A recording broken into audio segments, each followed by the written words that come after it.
One. So D. Scott Graham, welcome to the show. Thank you. Thank you. Happy to be here. And happy to have you on. And so I think we were discussing offline how we met or how we were connected, maybe through Discovery Channel, and pretty much honestly, I've just been spamming the hell out of LinkedIn over the last 7 months during the pandemic because what else is there to do, right? But yeah, editor, motion graphics artist, lighting director, producer, Yes. and so you mentioned you were at Discovery Channel. Are you still at the National Press Club now? I am at the National Press Club now. Yeah. All right. And I've been there full times, I guess, since 13, I think, and really for 5, 6 years before that. So I think it was probably like 07, 08, somewhere in there. I was freelancing fairly regular with them. Spent a period in time in the middle 2000s attempting to be freelance and be out and hold a shingle out, and was far more work than I ever anticipated. But so yeah, still at the press club. And it's funny though, it's funny you say you hit out on LinkedIn, and I kind of find that the business is kind of small, and you end up sort of running across people that it's like, oh, and you realize, oh, we probably worked in the same place at the same time, walked the same halls together, but just happened to not run in the same circles or what have you. And so, yeah, but it's been, as you said earlier offline, I feel like I've started to actually get busier, as crazy as that sounds. Oh yeah. Yeah, so, I've never been busier than ever. And I think a lot of people are realizing this is a great time to go virtual and maybe double up on virtual events because it's 1/10 of the budget. So. Exactly. It's funny at the press club. We're really an events space. Really, ultimately, is kind of like what we are. We have 8, 10 meeting rooms. The biggest is like a grand ballroom. It holds theater style, a couple hundred people, and kitchen, catering. So, we've been very big in live events for a good while. And it's funny, you talk about all this virtual stuff. I say in the old days, media production for live events was, I kind of always categorized it as kind of an afterthought. It's like everyone wants everything in the room to be really great. You have the beautiful decorations and the room is lit wonderfully, and you've got music cues on and off for people on stage, and the food is amazing, and the presentation in the room is, and then when everyone's done with all that, they say, oh yeah, we should stream that. And they sort of stick a camera in the back of the room, and that's kind of like how it ends up being. And now, in the time that we're in, it's kind of exactly flip-flopped to where the media production is become sort of core to the business model and making it work. Because even if you're trying to do some kind of a hybrid event where you're doing it with people in a studio or people in a room, combined with folks doing a virtual Zoom or what have you, that ends up presenting all kinds of challenges that, folks, when they were doing just in-person things, never really had to noodle around. So it's kind of become the wild, wild west, frankly. Yeah. It's, I don't know if you, I'm sure you do. We end up sort of using things and tools that are not meant for what we're using them for, but we sort of like exactly what you're doing right now. I see you have 2 logins to this Zoom, and I'm guessing you were doing 2 records so that you're able to do a little editing and stuff. And we do exactly the same thing in live production with multiple logins so that I can have essentially multiple cameras to be able to do conversations and panels and this and that and the other thing. And it's, you know, Zoom wasn't really designed to be a production tool, but hey, Right. here we are. But there's always a workaround, and there's always like this, wow, Exactly. that might actually work for, skateboards were never thought to be used as dollies. And then they Exactly. started looking at the skateboard wheels and how Mhm. smooth, and they started expanding on skateboard wheels and tracks. And then they can bend the wheels to like wrap around tracks and that sort of thing. I mean, like it's funny because this is the webcam and this is my actual production cam. Mhm. And so I put them, and then I realized I got to put them next to each other so that still, if I'm going to be talking to you on Zoom, you're not going to really, Yeah, be you able don't to want talk that. to me this Exactly.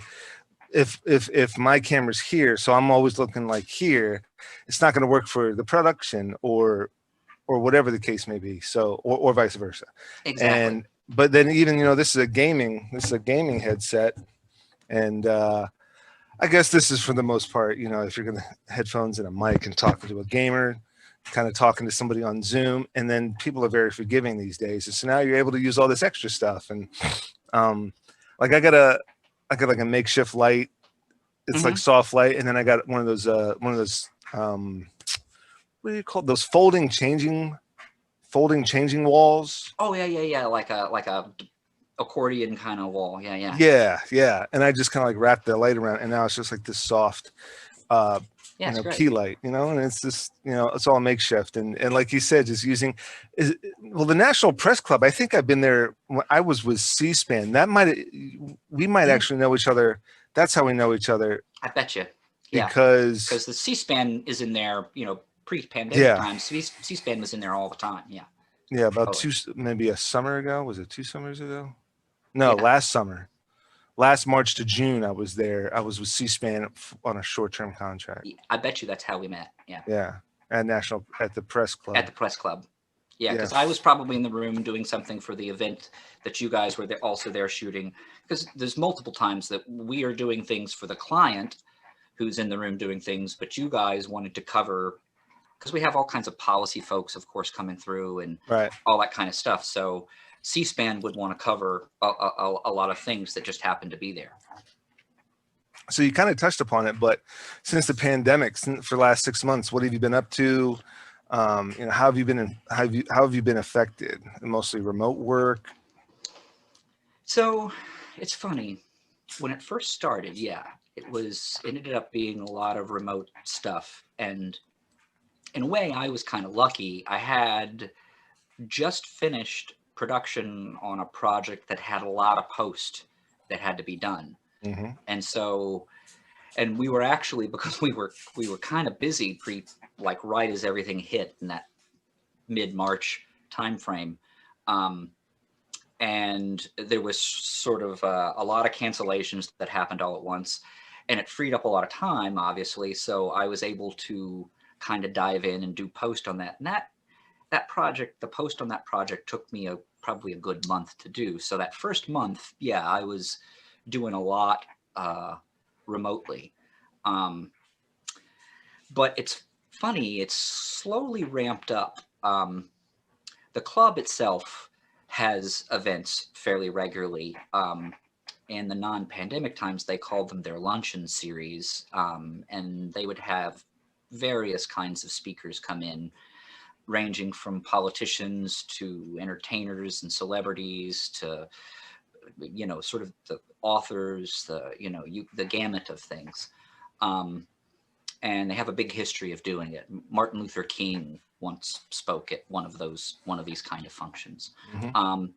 And so as the pandemic hit, they started sort of planning these things and doing them virtually. They started doing them virtually. And then we actually fairly quickly got into a model of kind of a hybrid where the host of the program, which is typically the president, the sort of sitting current president of the board of directors of the club, would be the moderator and host. They would be in the studio, in our studio. We on the fourth floor of the building. The press club is the 13th and 14th floor of the press building, but on the fourth floor we have 30 by 40 studio. It's got like a 13-foot lighting grid, and I have a black psych and a white psych, and I can do multiple kinds of different things. We have a news desk, and so I can do different kinds of things in the studio. And so the president started coming into the studio, and most of the interviews have been via a virtual kind of thing. Yeah. And then it's funny, as clients, clients who were planning events, it became kind of a phenomenon that we noticed, frankly, going into the summer, is clients who were planning things for the fall, for basically like right now. Those are the clients who started either canceling or started really making hardcore inquiries into what are the possibilities of doing something in a virtual kind of way. And it's probably when we kind of started really noticing the shift. Mm-hmm. And it was through the summer, the typical web stream kind of thing, and sometimes even going all virtual, to where there was literally no one in our studio or at all, and that kind of everyone was in different kinds of places in their living rooms or what have you, doing exactly what we're talking about. It's funny, about I'd say at least half of the job ended up being trying to coach regular people, scientists, doctors into, no, when I say, I mean less headroom, I mean not cutting your head off. I mean, it's like trying to get them to get a shot and to, all those kinds of things. But so we've definitely seen more and more now clients and inquiries coming in, and it seems to be continuing to ramp up, I mean, to the point to where we're really making some business shifts, internally, about what products and things that we're going to be able to offer, because, obviously, unfortunately, for a while now, we're not going to put 300 people in our ballroom. So we have to kind of pivot and figure things out. And so, yeah, it's been definitely an adjustment, to say the least, So the past month or so, I've been, there've been weeks, frankly, that I've had to go into the studio almost every day. So it's that's definitely a positive sign, I think, in terms of business development. And I think it shows the trends that, people aren't going to not have events. They're just like what you say, they're just going to figure out a way to have something that can work for them, and so that's one of the things I try to stay positive about, really, I think, is, us as production folks, as folks who've always kind of done this, is for, if we can pivot as the meeting and business pivots, if we can pivot with them, then we can hang in there. But, we kind of have to do that. And it's always scary and not knowing what's happening, so. Yeah, when I first got into film and TV, graduating from Towson Film School, and there was a couple of colleagues in film school, with some student film projects, and half of them always dropped the ball on the money or showing up or getting something done. You figured out your workarounds then. How can we make this with no dollars? How can we make this with almost no crew and half the cash, and there was a whole slew of folks that unfortunately, you have to weed these folks out early. Right. And, later on, when I was at Discovery, there was a few folks at Discovery Channel that I was working on some independent stuff. And again, numerous folks dropping the ball,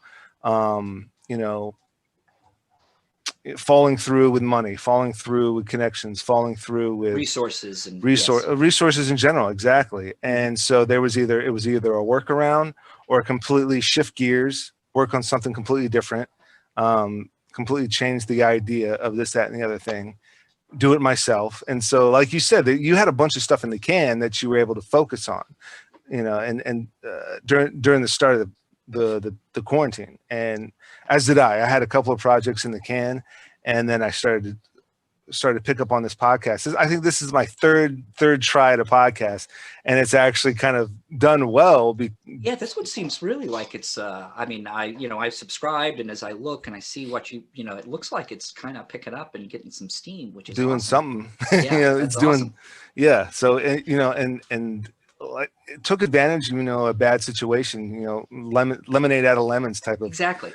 mentality, and that's always been my mentality. Like, okay, listen, we lost all the money. Here's a fun way we can just do it. Right. All right, here, all right.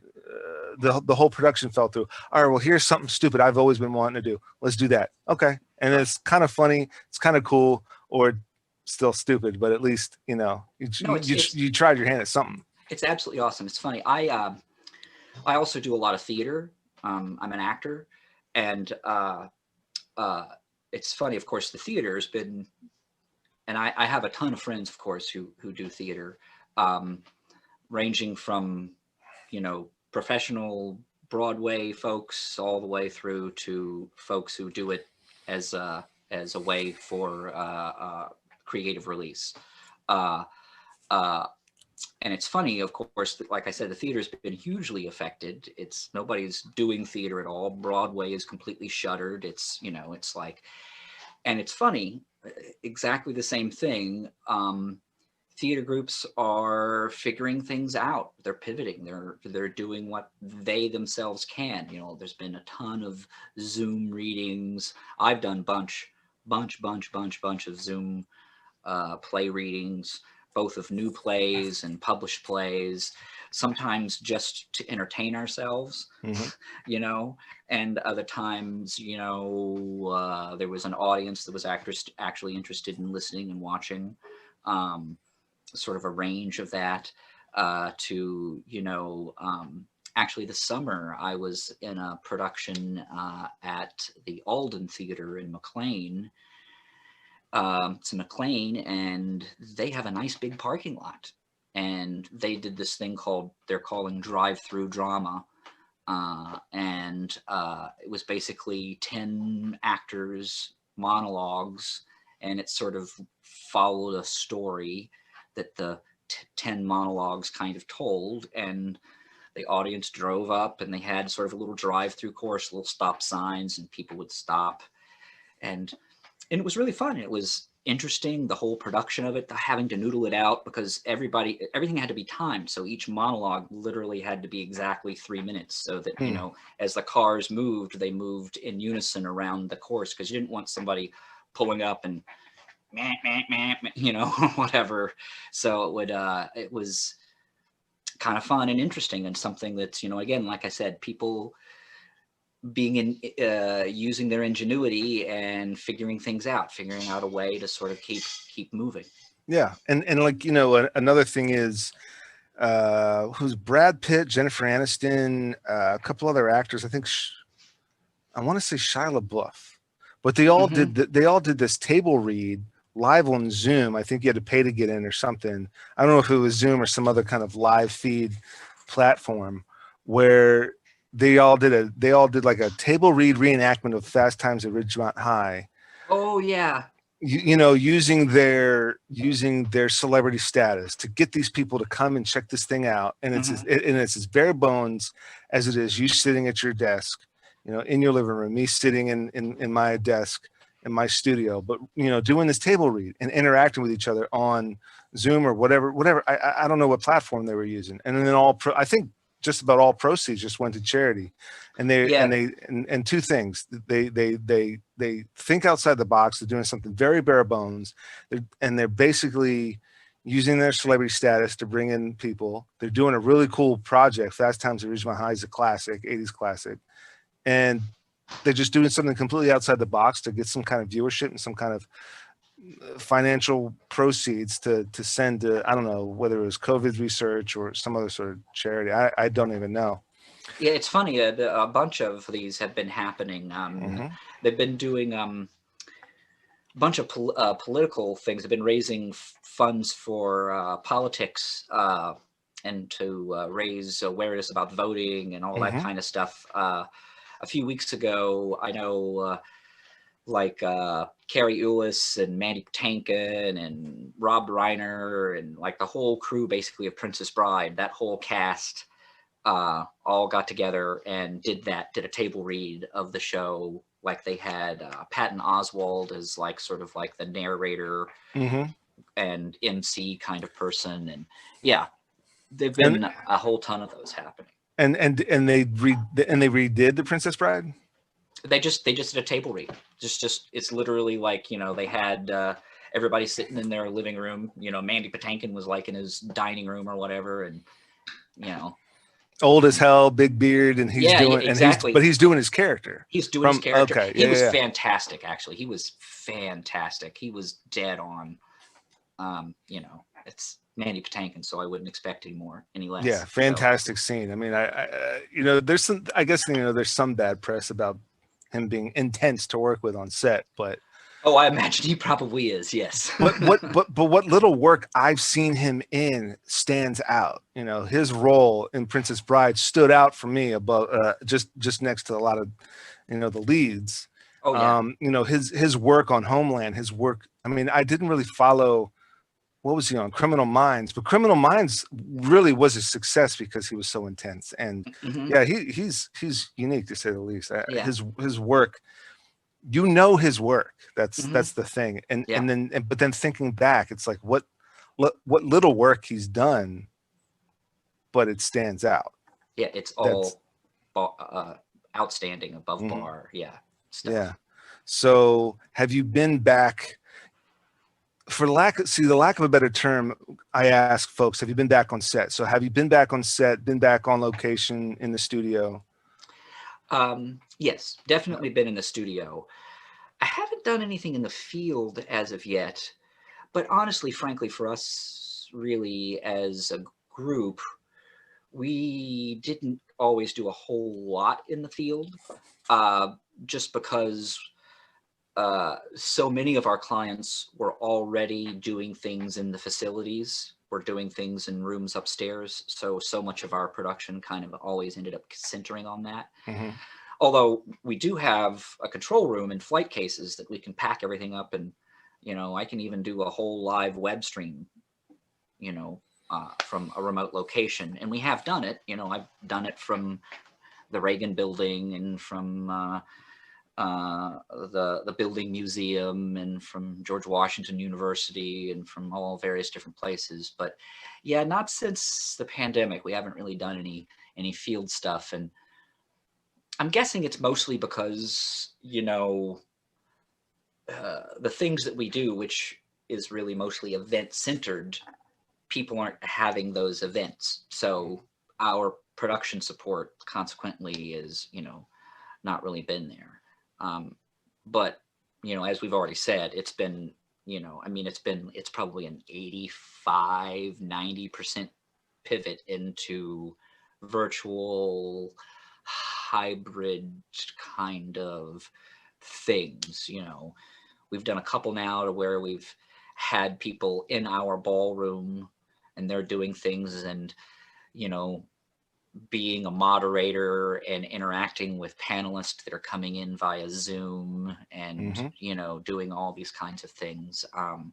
And, you know, it's funny, it's a learning curve, you know, do one project and everything but one thing will go great, but that one thing is like, you know, and it's like, didn't see that one coming. Now we really have learned something there. And, you know, so I, you know, again, I like to try to put positive spins on things, and I suppose that's something that's really kind of been a positive about all of this, is that it's really required everyone to do what you said, is, you know, put your big boy pants on and let's figure out a way. Let's noodle this out and try to make it work.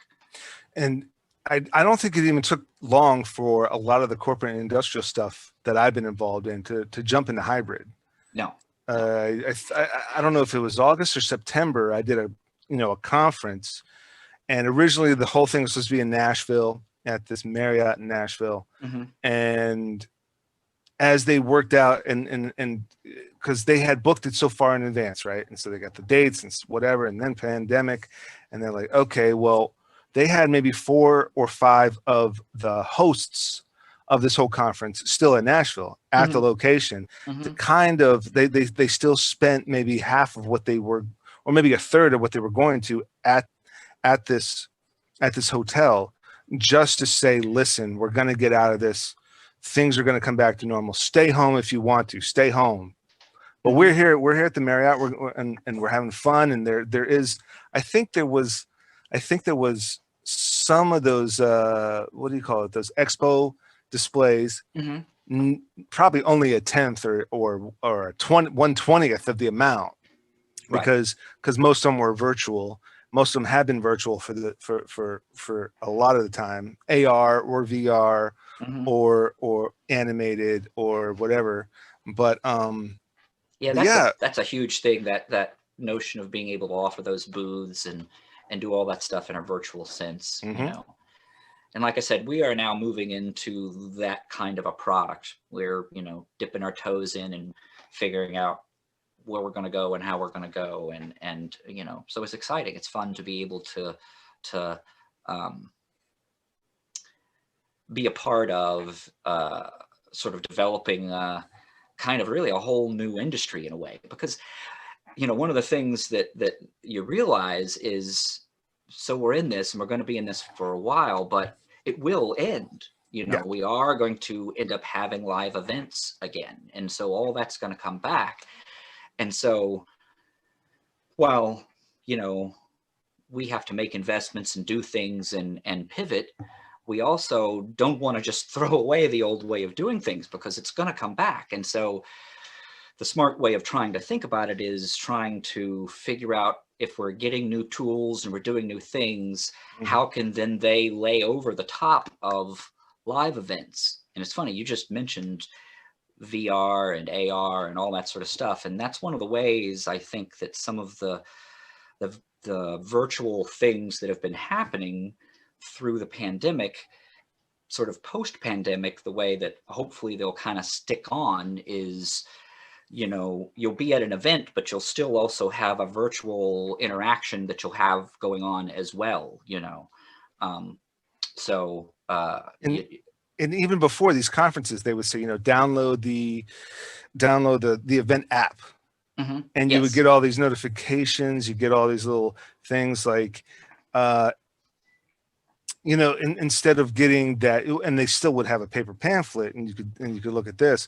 But during your break, you could enjoy other conferences, past conferences. Maybe there's another conference across the street. There's another conference in another city. You know? And it's funny. All of that, of course, is there. But what's been kind of cool is the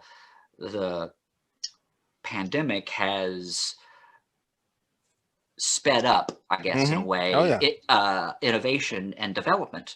And so now they're starting to, all of those tools, they're starting to develop things like, you know, to where you're going to be able to one-on-one find somebody at a conference. You know, it's a big, huge conference in a huge, big conference center, and it's 10,000 people at the conference, but your buddy is there. You know, you can find them, click, click, click, and now in their app, they get a notification. You can face-to-face talk with them, tell them, meet me over at the kiosk, whatever.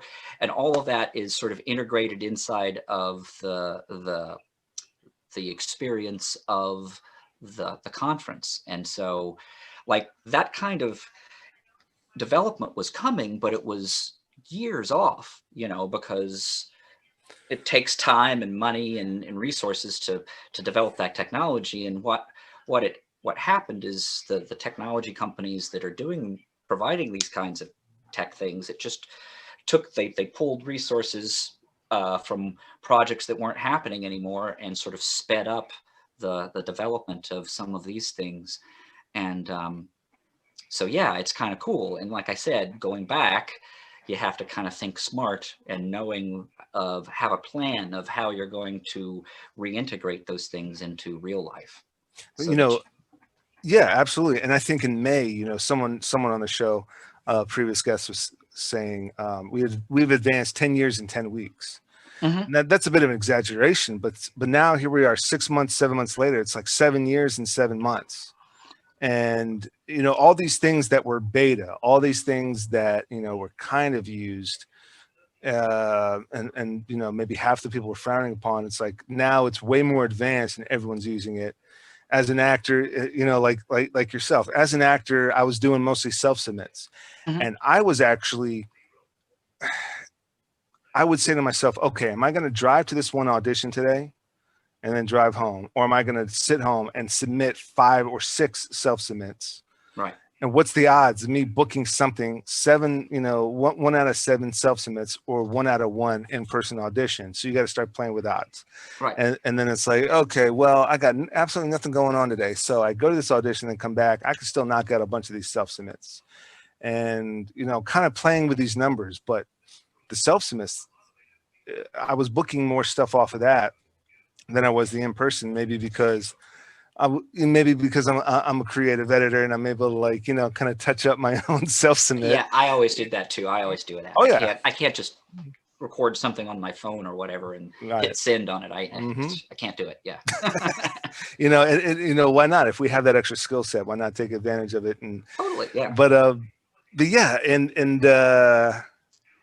you know, even before the pandemic, my second failed try at a podcast with some colleagues, I was utilizing Skype Mhm. and Google Hangouts and trying it that way, and kind of like doing a different mix of things of that nature, and trying to like see what I can get away with for free. And then finally during the pandemic, you know, bought the licensed Zoom, and because I knew all the tricks by then as far as experimenting with this, that, and the other thing, Mhm. and utilizing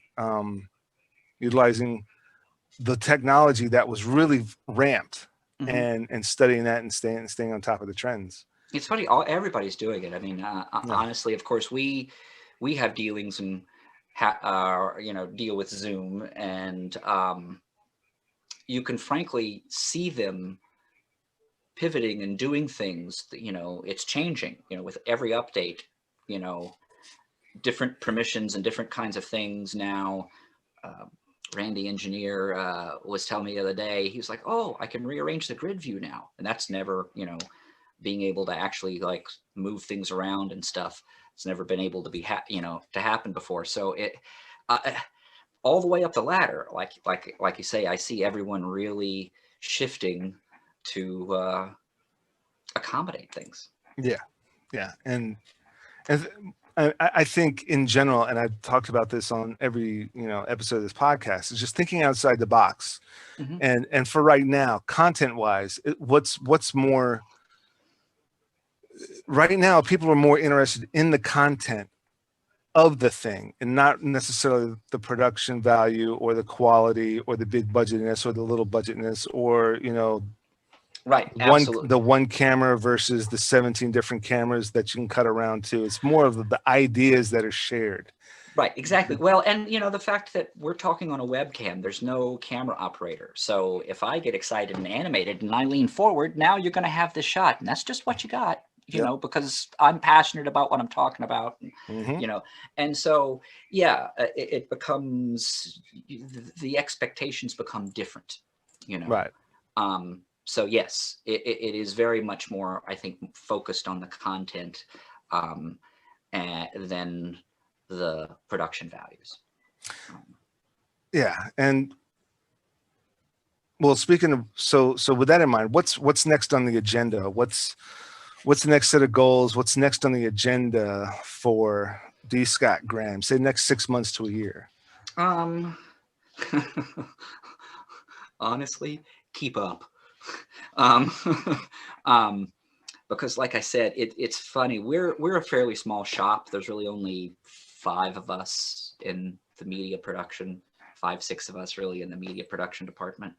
Um, and so because everything is pivoting, um, there are, of course, we have now things that we would have not have normally have probably not ever really done any media production for. If they were in a room, they weren't interested in streaming it or doing any kind of virtual thing. They were ever going to do it, you know, it wasn't a part of it. And so now we've got clients in a way that we might not have had otherwise. And so, yeah, it's gotten and seems to be getting uh, increasingly busier. And I suspect that as we develop and get new products, which is coming, we're in the process of doing it right now. And so as those virtual products materialize, I'm anticipating, continuing to get even busier. That being said, for me, I mean, that's some of the bigger integration. Personal goals, really, in terms of stuff going on there at the press club. Unfortunately, at the beginning of the pandemic, believe it or not, we have 2 control rooms, and they both died. Just stopped working right before the pandemic. One literally like the first week of the pandemic. Our control room 2 just completely and totally, we went in and like it was just done, wasn't coming back. And then in the process of that, the second one started getting kind of flaky. Long story short, we've ended up getting 2 new control rooms. The control room that was completely dead, the engineers have pretty much now gotten it installed, and we've frankly not had the time to this point yet to get the control room A installed. And it's a bunch of new gear for me. We got all Ross stuff, so I'm going to be learning a whole bunch of new things. So it has all built-in 3D graphics package with it and all that stuff. So really, I'm going to spend a lot of time the next 6 months sort of diving into that stuff and learning how it all works. It's all really powerful and really great. I'm actually kind of really excited to be able to add it into the skill set, so that's certainly one thing. I've been continuing to do some Zoom or virtual play reading stuff.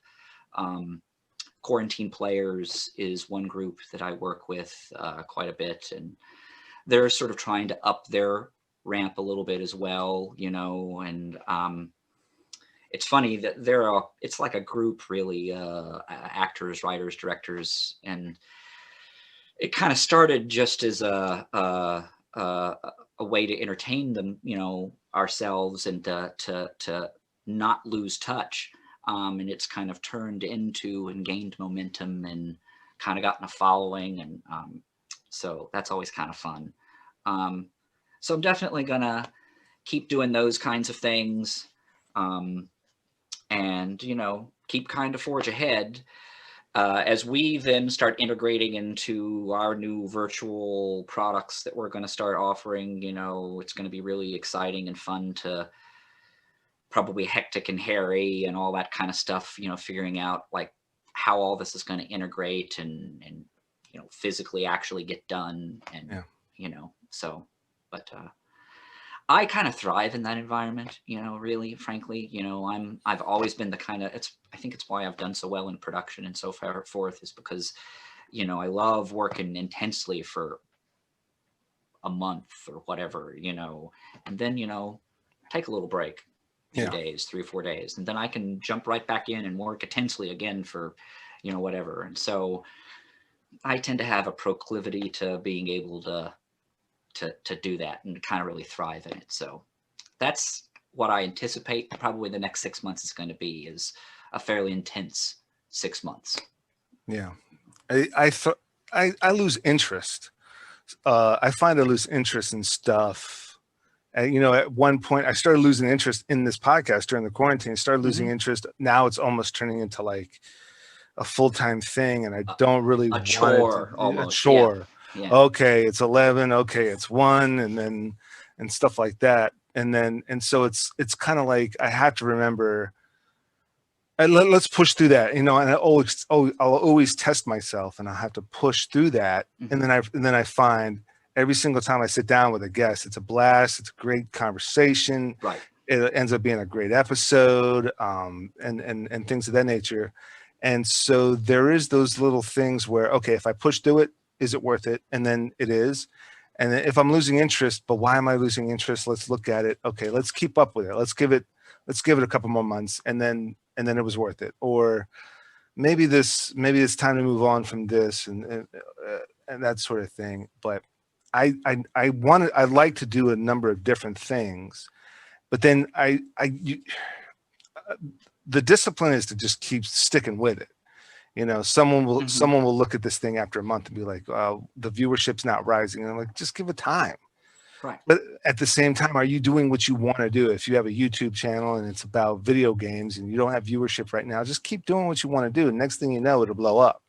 Now, Right. if you've been doing it for 4 or 5 years and your agenda is not only just to broadcast playing video games, but your agenda is to get a viewership, get ad revenue, sell merch, have a huge viewership, a huge following, and you're not doing anything but just streaming yourself playing video games, maybe you need to do something else.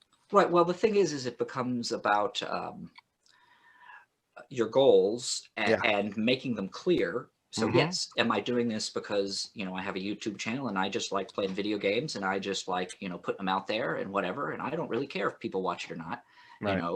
And this is for me. This is, or am I, like you said, am I trying to build a business, because that's the thing I think people forget sometimes in the process is like, okay, you're doing something and it's creative and you're doing it because you love it and like it.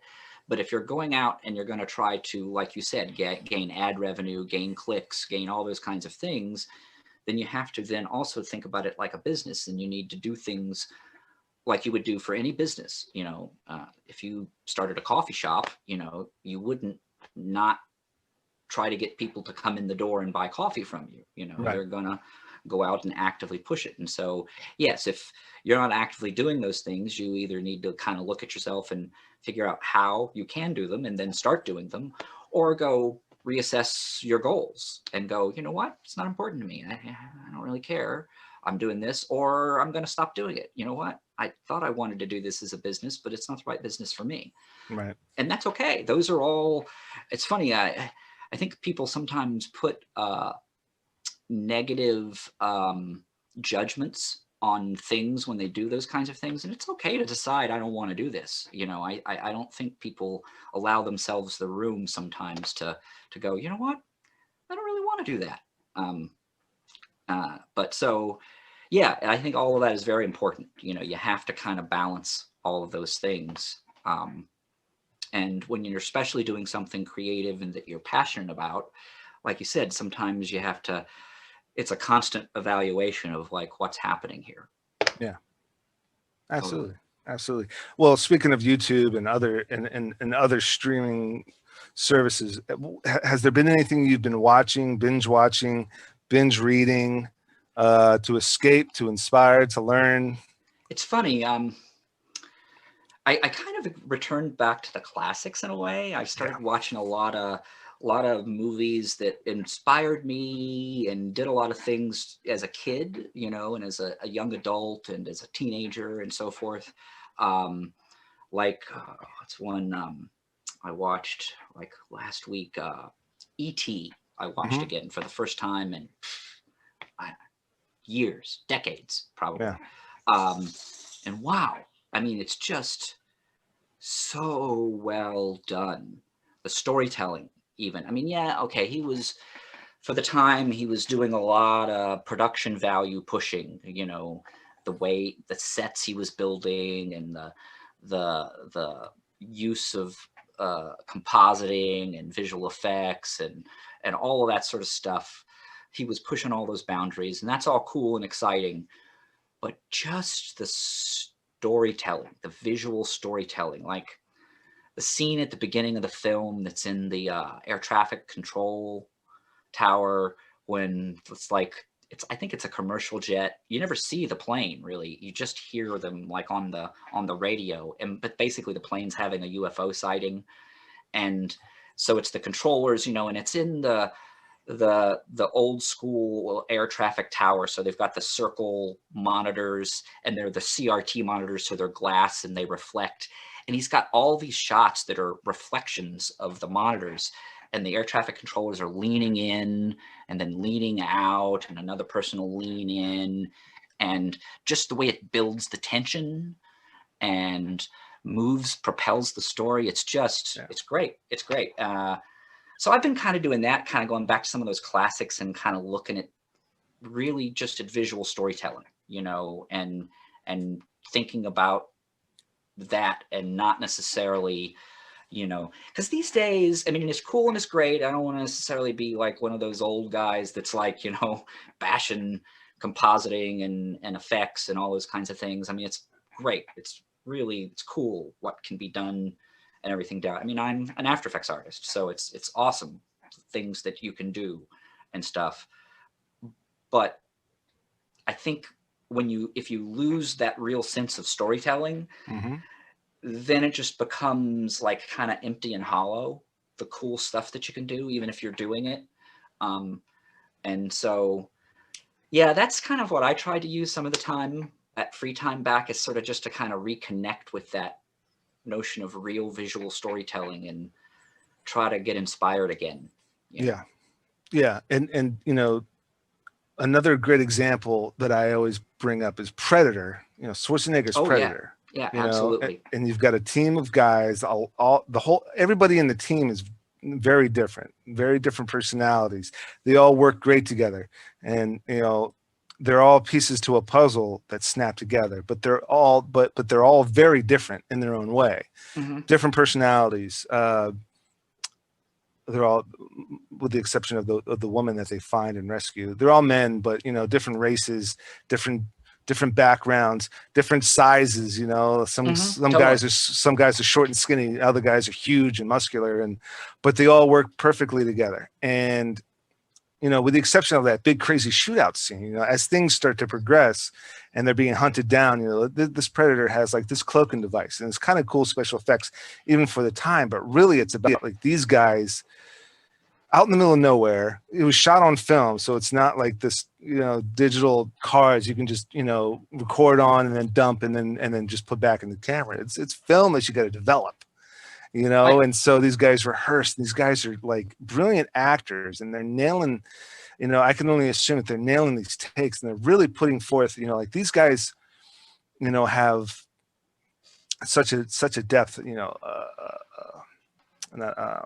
Carl Weathers, Schwarzenegger, you know, Jesse Ventura, Frank Dukes, and these guys are intense and clearly know their craft as far as not only physical action and stunts, but acting and like in-depth acting. And they're putting that forth, and there's, you know, a lot of creative angles, and there's a lot of, you know, they're out in a cool area. And I think that's the trick, is like a lot of these forest movies and jungle movies, you know, in the Evil Dead takes place in the cabin in the woods, and you know, Predator takes place out in the woods. That alleviates a lot of production headaches, in my opinion. Oh, it absolutely can. Absolutely can. Yeah, it can.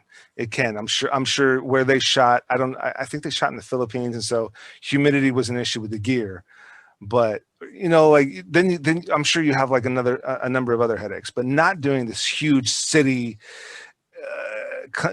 congested city stuff. You know, it's like, let's take a film that's about 5 guys and a girl in the jungle dealing with an alien, you know, hunting them down, and let's see what we can pull out that we wouldn't be able to in a congested cityscape. And then they, you know, in Predator 2, of course, they're going to do it in the, you know, gang-riddled LA. Right. So, well, certainly. I mean, you know, story structure wise, you know, doing things like that, isolation, for characters, you know, story structure wise, that allows you to have certain things happen to characters that you wouldn't be able to do if they weren't isolated. You know, and so yes, and so that's why really, you know, the swamp, the forest, the desert, you know, when you look at all kinds of classic stories, I mean, and going all the way back into Roman and Greek and you know, into ancient myths and stories, when you look at all the storytelling, whenever a character is going to have something happen to them that's, you know, on the other side, they're going to come out changed and different. better or whatever. You know, a lot of times, you know, Jesus goes into the desert for 40 days and 40 nights, and when he comes back out, he's now a rabbi. You know, it's like it's those kinds of transitions that a setting can really provide you. So yeah, it's like it can be really powerful. Yeah. You know, those, I forget which, you know, Greek or Roman characters it is, but you know, one guy has to go into a cave all by himself, and now it's just an isolation story of him going into this cave and fighting whatever monster or demon that's in there, and really he's discovering something about himself, and then he Right. emerges from the cave and emerges into the light, sort of deal. Right. I mean, it's you know, just to take it to stuff that I know influenced me, and I'm sure probably influenced the heck out of you as well as a young kid developing into a production person. It's why Yoda was discovered on a swamp planet, Yep. you know, in The Empire Strikes Back, and why all of that stuff happened in a swamp is because, again, the swamp is sort of, again, one of those sort of mystical kind of places where you go in, and when you come back out, you're not the same person. Yeah. And so, yeah, it's it like I said, it can be really effective and very powerful. It's yeah. And you know, Luke, that was where Luke, you know, was confronted by all his demons, his father, himself. Yep. And, you know, thank God he had Yoda there to help him, but it was just him and Yoda. And then all these, you know, demons, or these, you know, these forces that he had to confront alone, isolated. Yeah, absolutely. Absolutely. Well, if there, what's your view of the new normal? What everybody's calling the new normal? You know, I think it's like everything really. It's a progression, you know. So right now, production wise, I think what we're in for is a lot of this, you know, a lot of hybrid-y kind of things where it's combining some of this and some in-person kinds of things of varying sorts. Honestly, some of that's going to depend on for us, I mean, for me, because I work primarily in a client-driven kind of environment, you know, it really ends up meaning, you know, what folks really want to do, what their goals are, and ultimately then what their budget is. And so sort of dealing with that. And then I guess, like I said, is trying to continue to have that long game view of how we're going to get through this, not only how we're going to get through this, but then how we're going to retain the positives and the lessons learned while we're doing this stuff. And like I said, sort of just put them back over the top of the real world again. So, you know, because we're in the process of doing a lot of things, a lot of us, you know, I mean, even just as simple as investing in a webcam and getting that little soft light that goes over there so that you have decent lighting and doing all that stuff, you're making investment into stuff. And, you know, especially when you start talking about being in business, you know, when you make investments, you want them to not be short term. You want to get the maximum out of the investment that you can. And so, you know, trying to think about things and think ahead to how we can continue to use the new things we've learned and the new tools we've gained, you know, in real life as the world goes back to having in real life stuff. Yeah, and just recently, now you're not the first person to mention progression.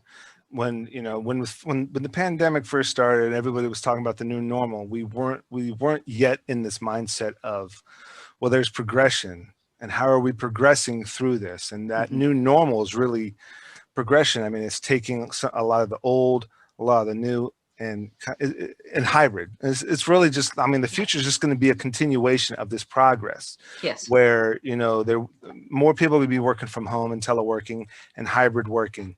And right. What is it? Twitter just announced they're never going back to the office. Like, yeah, they're literally closing their offices down. Their whole workforce is going to work from home. So Yeah, why not? yeah. Yeah. And again, I mean, I mentioned it before. It's how much time am I saving on a commute?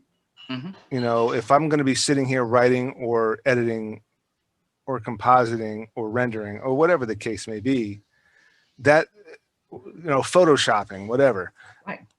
eliminating that commute, unless obviously if it's going to be an on location thing, on set thing, obviously it goes without saying. But if there's, instead of going to the office, instead of going to the edit suite at the corporate edit suite at the warehouse, at the office, at the building, you know, just do it here. Yeah, at the very beginning of the pandemic, I moved my edit suite out here. I'm actually talking to you from, you know, my edit suite now. So yeah, you know, all the editing I've done remotely. Really, the only time, mostly when I have to go in the studio, is if our actual studio is being used, or the actual facilities, and mostly it's been for me is the control room, because we have the control room. You know, I don't have the switcher here at home, so I can't really sit at the switcher here. And so that's been sort of my biggest thing, to have to go in to the studio.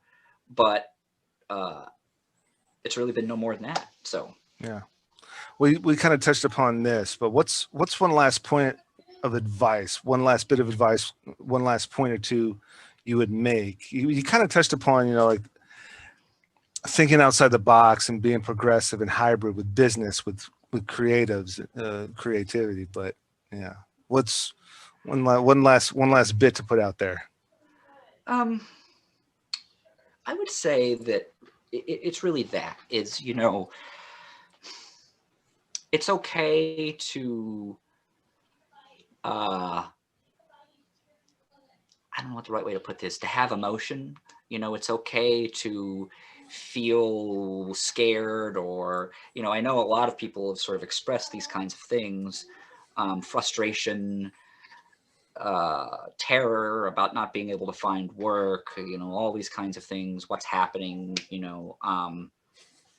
But I think that the biggest thing is to try to look for opportunities, as opposed to seeing roadblocks. You know what I mean? And I find when I look for opportunities, even when they don't work out, it usually leads to something else that does work out. Um, and so that's probably the biggest advice I say, is to try to it sounds sort of corny in a way, but try to focus on the positive. And what I mean by that, like I said, is, you know, keep your eye out for opportunities, and uh, you know, take advantage of them as they come along. And, you know, like you said, look outside the box. Think about how the things that you've done can implement. You know, because as we've talked about, we've touched about, you know, it's that whole notion of, well, it's not really designed to do this, but I think if we do it and we did this and that and the other thing, we could do this, and then give it a shot and see if it works. And, you know, that's kind of what we need right now, frankly, not just in media production, but frankly across the board. You know, like in the world, we need this kind of right now. So yeah, that's probably the biggest thing, is, you know, try to be in the moment, don't be afraid to stay there. Absolutely. Absolutely. On a funner note, I almost forgot to mention it's October. Is there something you're going to be binge watching for Halloween? Any horror Hmm. stuff? Some of those horror classics? Yeah, you know, it's funny. Couple, was it last year? Last year, I think it was. I watched The Shining again. Yeah. I'll probably rewatch that. I actually, pre-pandemic, I was doing a bunch of immersive theater stuff, and I got cast in The Shining Ball, which actually takes place at the uh, uh, the hotel where Stephen King first stayed and got the bejeebus scared out of him, and he wrote the story, wrote the original story. It's in Colorado, and they throw a big to-do every year, and I got cast and got to go out there and be in the show and everything. So as a part of that, we watched The Shining again. Just solid, classic, good visual storytelling. Yeah. So yeah, I'll probably rewatch The Shining. Um, Frankly, the Texas Chainsaw Massacre again is one of those movies that like I think is brilliant, but I have a theory about that, and I don't want to go too far down a rabbit hole, but I have a theory about that. I think Tobe Hooper did that by accident. That was one of those films that was just like magic in a bottle, you know, like, you know, because the way they shot that movie, there are scenes in that film that are actually in the film that, you know, it's the camera doing all the shaky stuff. It's literally them running from farmers with shotguns chasing them off of their property. Wow. Okay. You know, so it has that fear and terror, and then the way he cut it, it just sort of builds that terror tension. Yeah. And again, really great. Yeah. So yeah, definitely be watching some of those, I think. Those happy accidents. You know, it's funny you mentioned The Shining. When the pandemic happened, me and the wife, we brought home a baby boy a couple weeks before the pandemic, before the quarantine, before they congratulations. actually. And so I started taking scenes from The Shining because I just thought like this is going to happen to a lot of folks, you know. So I started taking scenes like you know, when he's writing and she's annoying him, and I'm like, me trying to edit my passion project and the wife wants to watch something. Or there's that scene where he's walking down that kitchen hallway and he just throws all those pots and pans. Oh yeah, yeah, that's a great scene. And I write a meme, me making bottles at 4 a.m. You know, it's like little things, but I was adding dates. So it was like, you know, what was it? It was March 15th, March 17th, April 1st, April 5th, you know, so I was like taking these scenes from The Shining and kind of implementing them into like, this is happening right now during the quarantine. It totally was. It's a little gross, but you remember like he's sitting there and she's yelling at him for like, she accused him of hurting Danny. And he's sitting there like this, and it's like, but I re-memed it. I said she caught me watching porn, and you know, something ridiculous, you know, like all these things that might have been happening, but it feels like it was years ago. I know. It's crazy. You remember the toilet paper craze? I know. Yeah. Yeah. Nobody could find any kind of paper products, toilet paper, paper towels. It was, yeah. Yeah, and the toilet paper craze, and that's over now. And I wish I had this big tub of hand sanitizer. It's bigger than this thing that I bought. I bought this thing I bought this thing maybe 2 years ago, and the wife was like, "Why do you buy these bulky things? This massive, you buy in bulk, and it drives me nuts." And I bought, and it's bigger than this thing. It's this huge, and it's got like the push down thing. And I bought 3 of them, and we still haven't run out.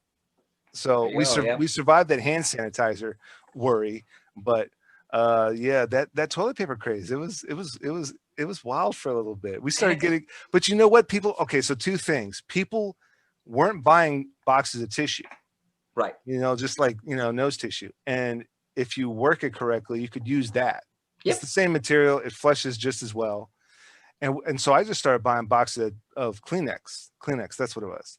And then but me and the wife got into this big discussion about getting a bidet. Getting bidets hooked into the toilet, because you can get it, you know, routed through the water supply and placed simply inside the toilet. Wouldn't get in the way of anything. And she goes, "Oh, we're not getting a bidet." And I'm like, "Listen, babe, they can't shut off the water. They're running out of toilet paper, but the government or whoever."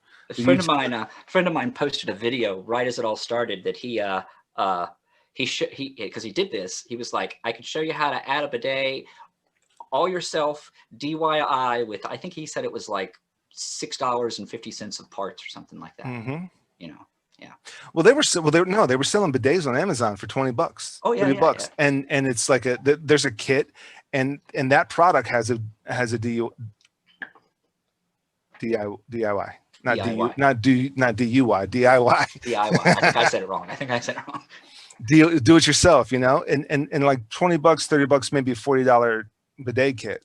Yeah. But they're not going to shut off the water, because everybody was freaking out about this quarantine. I'm like, listen, they legally can't shut off the water if it's a national state of emergency. They're running out of toilet paper. They're not going to shut off the water. But, you know, things are progressing and things are coming around. Right. Exactly. It's like now there's a whole different other supply line issues folks are having, you know? Yeah. Well, any plugs, links, socials you want to put out there? Let's see. For the press club, really, actually, we've just implemented a new program called Help for Heroes, or Help the Heroes.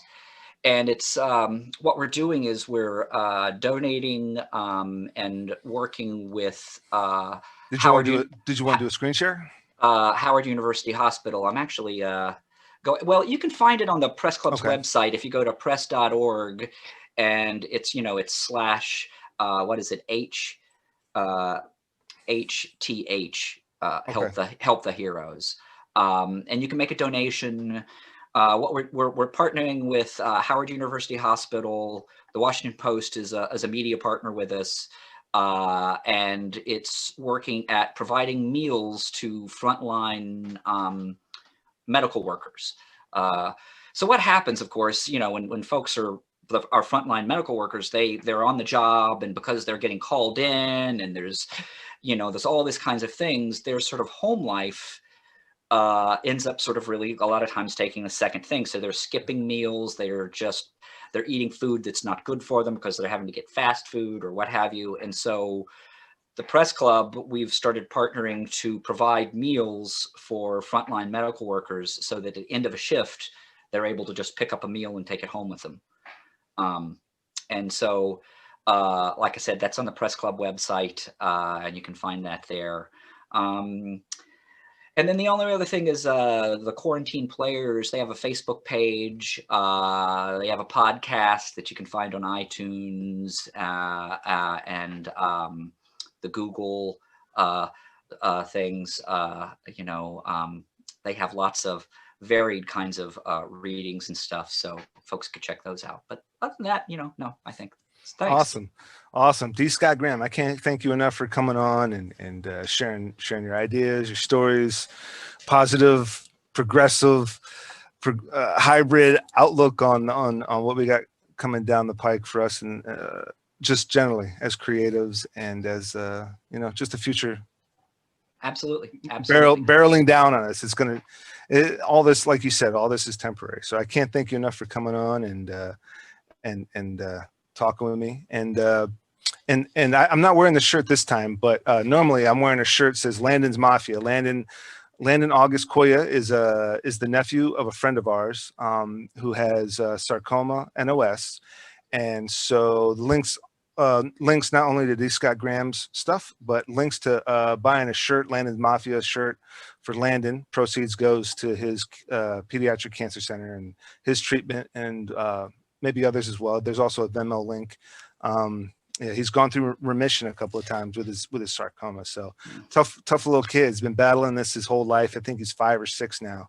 Wow. And so he's really pushing through. He's not giving up. And so we want to help him out. But yeah. Fantastic. With that said, D. Scott Graham, I can't thank you enough for coming on National Press Club.